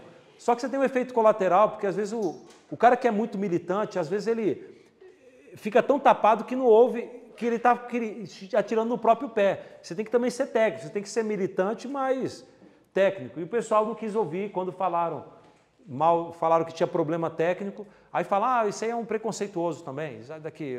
Aí não ouve, usaram a falácia espantalho e fizeram besteira. E aí eles acabaram criando tomar decisão apoiada, que na prática burocratiza, porque agora você tem que ter 2 pessoas, tem que fazer acrobacia. Outra lambança que o Estatuto da Pessoa com Deficiência fez. A pessoa fica sem discernimento nenhum, porque a avó da minha esposa, com Alzheimer, ela tem condições de assinar um contrato? Nenhum. Se um sobrinho espertalhão chegar lá, faz ela assinar um contrato de doação doando um bem altíssimo, doando tudo, porque ela não tem discernimento. Aí vem o Estatuto da Pessoa com Deficiência e retira do rol de incapazes aquele que tem deficiência de discernimento por problema de deficiência mental. Ele é capaz. A avó da minha esposa é capaz. A avó da minha esposa poderia assinar contrato de doação para o sobrinho. Tirou a proteção. Mas uma pessoa com deficiência intelectual que tem capacidade. Aí não é interditada e nunca foi. Não é porque tem problema mental ou deficiência mental que é incapaz. Porque a incapacidade do Código Civil é quando a pessoa perde o discernimento. Não importa se é por, detalhe, não importa se é por deficiência ou não. Uma pessoa que está em estado catatônico, é catatônico? Ficou em surto, não fala nada. Ela não tem problema mental, não é deficiência mental, mas ela pode ser considerada incapaz, porque não exprime a vontade. Então, o que estava errado apenas no Código Civil é porque ele falava quem, por deficiência mental, não tiver o discernimento para praticar atos da vida civil. O que estava errado era só atrelar a falta de discernimento à deficiência. Porque não é porque a pessoa tem deficiência que ela não pode exprimir a vontade. Só que nunca ninguém na história interpretou assim, no direito brasileiro. Sempre, por exemplo, pessoa que tem transtorno bipolar, ela não vai ser interditada. Ela pode ser doidona, é uma pólvora ambulante, pode brigar com todo mundo, mas ela tem discernimento para decidir assunto. Não tem por que interditar a pessoa. Então não tinha esse problema. Aí, mas no momento que você tirou o rol de incapazes, tirou a proteção. A pessoa que está em coma hospitalar, ela fala alguma coisa? Não. Antigamente ela era absolutamente incapaz. E sabe qual era a vantagem disso? Se, por exemplo, ela tem uma fazenda e alguém invade a fazenda dela, não conta prazo de usucapião, porque o Código Civil, no artigo 1244 e 198 do Código Civil, diz que não corre a prescrição, inclusive a prescrição aquisitiva, que é o usucapião, contra o absolutamente capaz. Aí o que os cabeças de bagre fizeram? Tiraram a pessoa que está em coma ou a pessoa que não tem discernimento nenhum do rol de absolutamente capazes. A rigor, tirou a proteção. A pessoa está lá em coma, se alguém invadir a terra, está valendo o usucapião, em princípio. É raro, o Estatuto da Pessoa com Deficiência tem 100 e poucos artigos, 90 e poucos artigos são geniais. Chegou nessa parte, é um ato de barbeiragem legislativa. E aí a doutrina está tentando consertar com gambiarra algumas coisas dessas. Mas eu estou mencionando isso só para... Eu sou um pouco enérgico na crítica, porque, para mim, você tirou a proteção das pessoas com deficiência nesse ponto, mas só para poder você estar ambientado com o tema. Então, a pessoa que fica com problema de discernimento, ela vai receber um desses institutos. Mas, se ela tiver feito um testamento, esse é outro problema. Ela pode ter feito um testamento na época de lucidez plena. E agora ela não tem mais nenhum discernimento, ficou com Alzheimer, perdeu totalmente o discernimento. Nenhum tabelião vai fazer escritura pública de testamento revogando o testamento anterior. Não vai, porque vai chegar, a pessoa vai falar confusão, o tabelião vai ver que ela não está exprimindo vontade, ninguém vai fazer. A questão é a incapacidade superveniente do testador. É relevante ou não? Porque nesse caso, ela fez o testamento beneficiando aquele sobrinho egoísta. Mas na verdade quem está cuidando dela é o primo, que ela achava que não dava bola para ela, mas é o primo que está perdendo tempo cuidando, perdendo tempo não, investindo tempo, né, usando de forma metafórica, mas está abrindo mão da própria vida para cuidar lá e ser cuidador de idoso. Querendo ou não, se você fosse fazer um testamento agora, você faria beneficiando esse que foi leal até a morte contigo, e não o egoísta lá. Mas o Código Civil é textual em dizer que incapacidade superveniente é irrelevante. O testamento se mantém, porque é como se a pessoa tivesse morrido. A rigor, quando a pessoa perdeu totalmente o discernimento, sob essa ótica, de forma metafórica, é como se ela tivesse morrido do ponto de vista espiritual, vamos dizer assim, espiritual jurídico, de manifestar a vontade. Ainda que ela esteja viva no corpo, mas ela não está mais viva para praticar atos jurídicos. Seria essa metáfora, entendeu? Essa metáfora para tentar fixar a ideia. E está correto, assim, o Código Civil, querendo ou não, não dá muito para mudar isso, né? Mas só para terminar, como regra geral, meus queridos e minhas queridas, quem pode herdar é quem está vivo. Agora, há exceções. Há exceções. E essas exceções a gente fala na próxima aula, tá? Então, na próxima aula, a gente fala também dessas exceções. Mas, muito assunto hoje, e essa discussão do porquê, dos fundamentos da regra é importantíssimo, porque ela vai te guiar para todo o direito. Tudo que eu falei para vocês hoje é o fundamento não só do direito sucessório, é fundamento do direito contratual, é fundamento do direito de família, porque são lógicas de justiça, e é importante você ter isso sempre em mente, tá? Para criar teses, para escrever textos e etc. Bom descanso para vocês e até mais.